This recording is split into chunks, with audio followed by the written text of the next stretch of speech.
पैदा करिए, अपने भीतर एक भरोसा उत्पन्न करिए, एक दृढ़ता उत्पन्न करिए। एक पत्र देखिए, एक पत्र में क्या, सारे सरोवर, सारे कुंड, सारे तीर्थ वहां पर आकर विराजमान हो जाते हैं।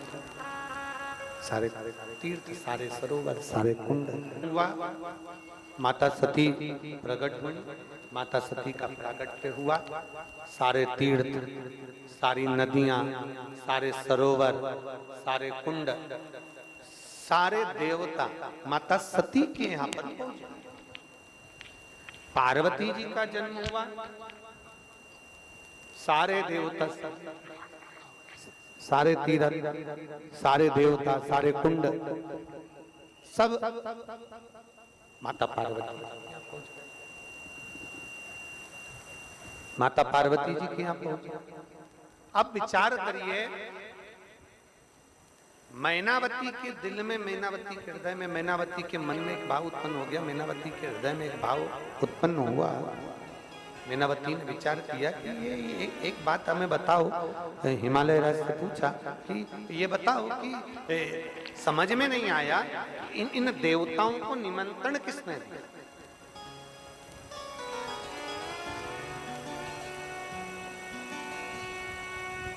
ये इतने सारे देवता, चल नहीं रहा है, इन देवताओं का निमंत्रण किसने दिया? कौन ने इन देवताओं को बुलाया कि पार्वती जी के यहाँ आना? कौन ने इन देवताओं को बुलाया कि माता सती के यहाँ आना? इनको निमंत्रण किसने दिया? इन सारे तीर्थों को बुलाया गया, ये सारे तीर्थ यहाँ आए, तो इन तीर्थों को निमंत्रण किसने दिया? सारी नदियों को, सारी बावड़ियों को, सारे सरोवर को, सारे कुंड को, इनको निमंत्रण किसने दिया? कौन ने बुलाया? ये निमंत्रण दिया तो दिया किसने? कौन?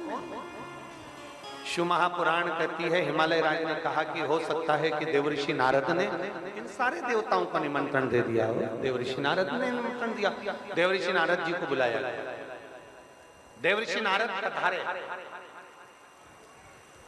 श्रीमन नारायण, श्रीमन नारायण, श्रीमन देवऋषि नारद पधारे और नारायण, श्रीमन नारायण। कौन ने कहा? तब देवऋषि नारद,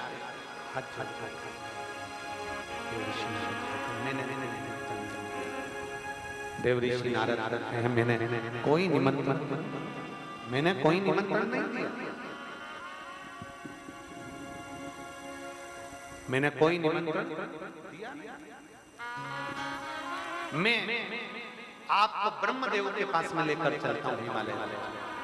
अब देखिए, नारद जी ब्रह्मदेव के पास लेकर जाएं, उससे पहले ब्रह्मा जी स्वयं हिमालय राज के भीतर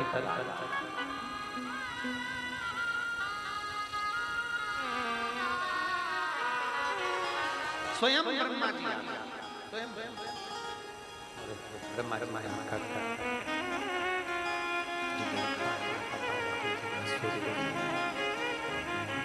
ब्रह्मा जी जो पार्वती का स्वरूप देख रहे थे, ब्रह्मा जी जो माता पार्वती जी का स्वरूप का दर्शन कर रहे थे,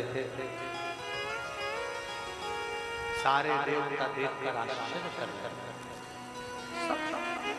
देवऋषि नारद ने ब्रह्मा जी को चरण छूकर थोड़ा सा हिलाया और हिलाकर पूछा कि ये तो बताओ कि इन सारे देवताओं को पार्वती जी के यहाँ भेजा किसने?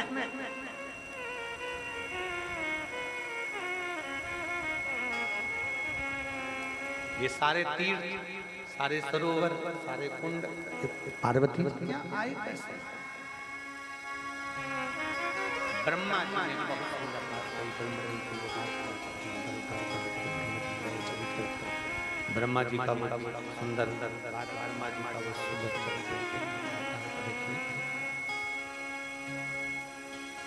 ब्रह्मदेव का वो संवाद आप अपने अंदर उतार कर रखिए। ब्रह्मा जी ने देवऋषि नारद से कहा, ब्रह्मा जी ने देवऋषि नारद से बोला, ब्रह्मा जी देवऋषि नारद नारद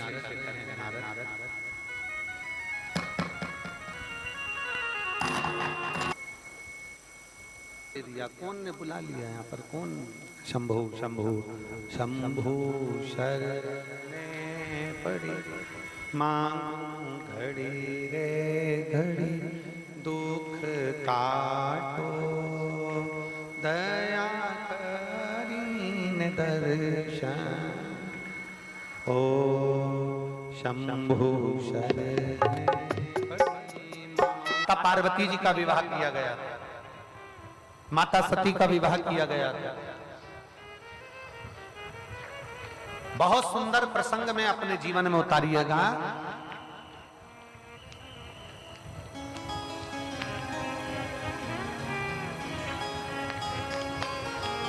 बहुत वैभव देखकर, बहुत धन देखकर, बहुत संपदा देखकर बेटी का विवाह नहीं करना।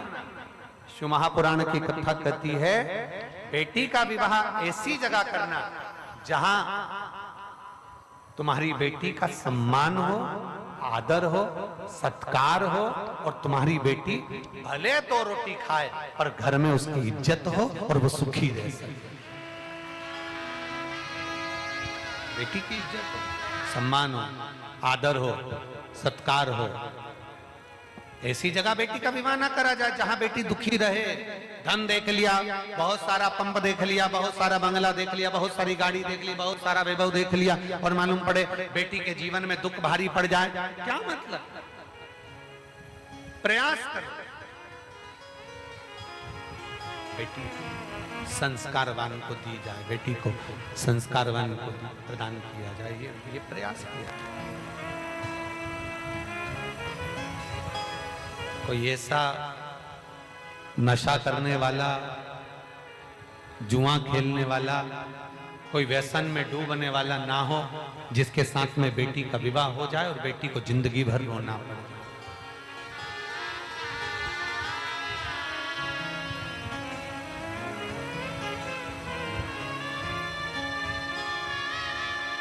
पंडित ऐश्वर्य भार्गव जी से हम चर्चा कर रहे थे तो हम भिखारी के हाथ में पैसा मत देना, ऐसे भिखारी के कटोरे में पैसा मत देना जो तुम्हारे यहाँ से लेकर जाए, शाम को मदिरा पान कर ले, मांसाहार कर ले, जुआ खेल ले, ऐसे के हाथ में धन न दीजिए।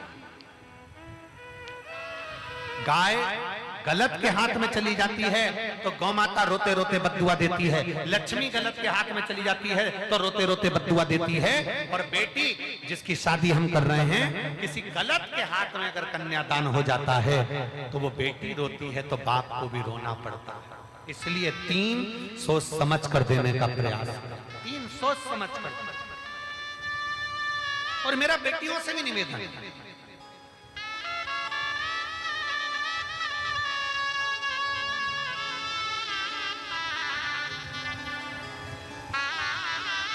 दुनिया के लोग कहते हैं कि बेटा अपने माँ बाप को पार उतार देता है।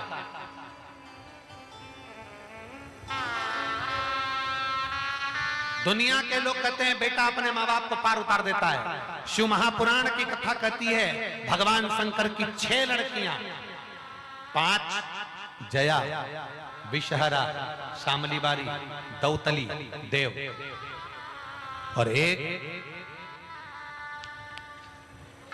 जम के बोलो जरा, अशोक सुंदर। लोग कहते हैं बेटा माँ बाप को पार उतार देता है। शिव महापुराण की कथा कहती है एक अशोक सुंदरी, एक अशोक सुंदरी जिसको शादी करने के लिए, जिसको विवाह करने के लिए ढेर सारे असुर भी आए, देवता भी आए, गंधर्व भी आए, अशोक सुंदरी से विवाह करने के लिए आए। एक अशोक सुंदरी, पर अशोक सुंदरी ने मना कर दिया। अशोक सुंदरी ने कह दिया मैं, मेरे पिता और मेरी माता पार्वती जहां मेरा विवाह करना चाहेंगी मैं वहां पर विवाह करूंगी, मैं उनके विपरीत नहीं जा सकती, मैं उनके विपरीत में नहीं जाऊंगी, उनके विपरीत नहीं जाऊंगी। मेरा संपूर्ण विदिशा क्या सारे भारत की बेटियों से निवेदन है। आया तो गाड़ी छूट गई तो क्या वो यमराज के सामने नाम बताओगे तो ना छूटोगे। और अंत समय प्रभु आना पड़ेगा, वह वचन दिया तो निभाना पड़ेगा। आए ना आए प्रभु कुटुंब कबीरा, अंत समय प्रभु आना पड़ेगा। वचन दिया तो निभाना पड़ेगा, और अंत समय प्रभु आना पड़ेगा। वचन दिया तो निभाना पड़ेगा। जब एक नाम बोलने से गाड़ी छोड़ दी जाती है तो उस परमात्मा का नाम लेने से श्री शिवाय नमस्तोभ्यम, ओम नमः शिवाय, नमः शिवाय। जब राम नाम, कृष्ण नाम, शिव नाम, परमात्मा का नाम हम जब लेते हैं तो वो यमराज भी छोड़ देता, छोड़ना पड़ता है। मार्कंडे बाबा का चरित्र कहता है, मार्कंडे बाबा को केवल छोटी सी उम्र मिली थी और कह दिया उसके माता पिता ने शंकर जी को पकड़ ले, शिव जी को पकड़ा। आखिरी में शंकर का गुणगान कर रहे थे, नाम ले रहे थे और यमराज आ गया, छोड़ना पड़ा। नाम का असर बड़ा होता है। जैसे ही फोन लगाया, नाम दिया कि किसकी गाड़ी, नाम सुना, छोड़ दी गई। तो परमात्मा का नाम लोगे तो यम की कैद से भी छूट जाओ।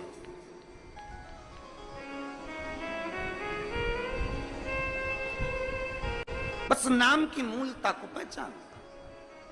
इसलिए तो तुलसीदास बाबा ने अपने सुंदर वचनों में लिखा, तुलसीदास जी ने अपने वचनों में कहा, कलयुग केवल, जम के बोलो जरा, कलयुग केवल नाम धारा। नाम, उन्होंने कलयुग में यह नहीं कहा कि राम धारा की, कृष्ण धारा की, शिव धारा की, यह धारा। उन्होंने कहा कलयुग केवल नाम धारा। तुम्हारी मर्जी पड़े तो राम बोलो, तुम्हारी मर्जी पड़े कृष्ण बोलो, तुम्हारी मर्जी पड़े शिव बोलो, तुम्हारी मर्जी पड़े दत्त बोलो, तुम्हारी मर्जी पड़े देवी बोलो, तुम्हारी मर्जी पड़े कुल देवता का नाम लो, तुम्हारा जो मन पड़े वो नाम लो। पर कलयुग में नाम जरूर लो, क्योंकि कलयुग का सार तत्व केवल नाम से है, परमात्मा के भजन से। ले आओ जरूर नाम। अब आप और हम नाम का लेते, गा दे।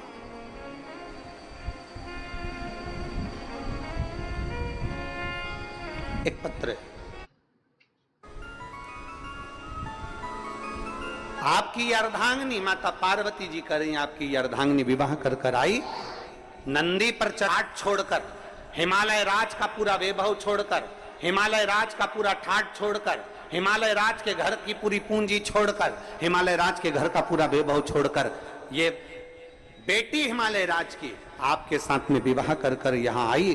पर आपके यहाँ तो कोई ठाट है ही नहीं, आपके यहाँ तो कोई सुविधा है ही नहीं, आपके यहाँ तो यही शमशान पड़ा हुआ है, खुली जमीन पड़ी हुई है। बस जहाँ कैलाश पड़ा हुआ है, पूरे कैलाश में जहाँ चाहो वहाँ रह लो, किसी कंदरा में प्रवेश कर जाओ, किसी गुफा में जाकर भोजन कर लो, कंदमूल फल मिल जाए तो पा लीजिए और आराम से अपना आनंद पाइए। पूछा मेरे भोलेनाथ ने, पार्वती क्या चाहती हो, तुम चाहती क्या? पार्वती जी ने कहा, प्रभु कोई सुविधा तो होना चाहिए ना।